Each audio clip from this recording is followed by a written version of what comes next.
शिक्षा की अगर ये दुर्दशा है तो उसका जिम्मेवार कौन है? नहीं, जो पहले 20 साल पहले जो स्थिति थी, इस बात से मैं इत्तेफाक नहीं रखूँगा आपके। ये 20 साल में बहुत परिवर्तन हुए हैं। 20 साल पहले तो यहाँ जंगल राज था, कुछ भी नहीं था। तवार जेडी की सरकार थी, सबको पता है। मुझे बताने की जरूरत नहीं है। मेरे व्यक्तिगत संबंध से, चूँकि हम शिक्षा विभाग में हैं, तो हर एक, चाहे वो किसी पार्टी वाले लोग, सबके बच्चे दिल्ली में पढ़ते हैं। मैं उनको समझाते भी रहता हूँ कि एक रहो, नेक काम करो, भला करो लोगों को, शिक्षा को बढ़ाओ, इसको मत मारो, लोगों को माइंड को कैप्चर मत करो। जो ये चीज़ें उस समय हुआ, लेकिन 20 साल में ये अच्छा परिवर्तन का दौर शुरू हुआ है, विकास हुआ है। स्कूलों में बहुत ध्यान दिया माननीय नीतीश जी ने, मुझे पता है। स्कूल पर ज़्यादा ध्यान था उनका, और यही परिणाम है कि रिजल्ट भी अब अच्छे होने लगे हैं।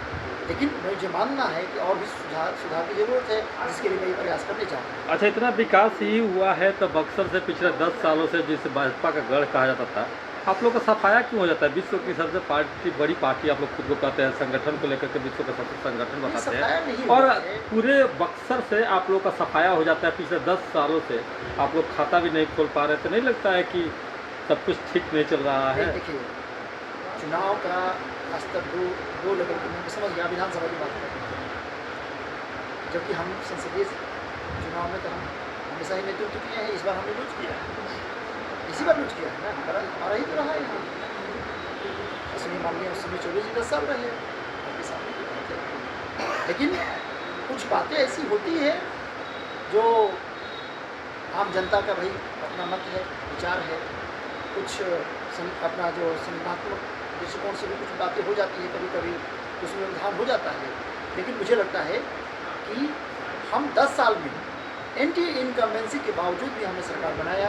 मोदी जी के नेतृत्व की सरकार बनी। मैं पहला आदमी हूँ जिस दिन माननीय मोदी जी आए थे, मैं सुबह में 9 बजे यहाँ पर प्रेस कॉन्फ्रेंस किया था, उसी स्थल पर किया था। और मैंने उस दिन बताया था, क्योंकि हमको भी कई लोग बोल रहे थे इस बार सरकार बनने के लिए इस कम कर रही है। मैंने कहा कि गलत है, सरकार 100% बन रही है। मैंने अभी आप अपना टेलीविजन में देख लीजिएगा, आज गूगल पर है, हमने बोला था कि सरकार मोदी जी की 101% बननी चाहिए। सीट कितनी आएगी ये मुझे नहीं पता, लेकिन सरकार को मेजोरिटी मिलेगी तो मिला, सरकार मिलेगी। बक्सर भाजपा में भगदड़ की स्थिति बनी हुई है। भाजपा कोटे से 2 सीट मिलने की उम्मीद है, 2 दर्जन दावेदार हैं और 2 ही अनार है, क्या कहेंगे? ये हमेशा ही होता है, ये आज का नहीं है। लोकतंत्र में सब लोग अपना चाहते हैं। मैं ही एक आदमी हूँ जो मैं कह रहा हूँ मैं चुनाव लड़ने नहीं आया हूँ, आपको साफ बोल रहा हूँ, मैं कभी बोला है। मैं संगठन के लिए आया हूँ। संगठन मंत्री, हमारे संगठन मंत्री ने मुझे भेजा, आप अक्सर जाइए साहब, अपने कुछ काम कीजिए, वहाँ जाकर कुछ भी संगठन की चर्चा कीजिए, अक्सर विकास के लिए काम कीजिए। बिहार को आगे ले जाना है, बिहार में संगठन को मजबूत करना है। मैं संगठन को मजबूत करने आया।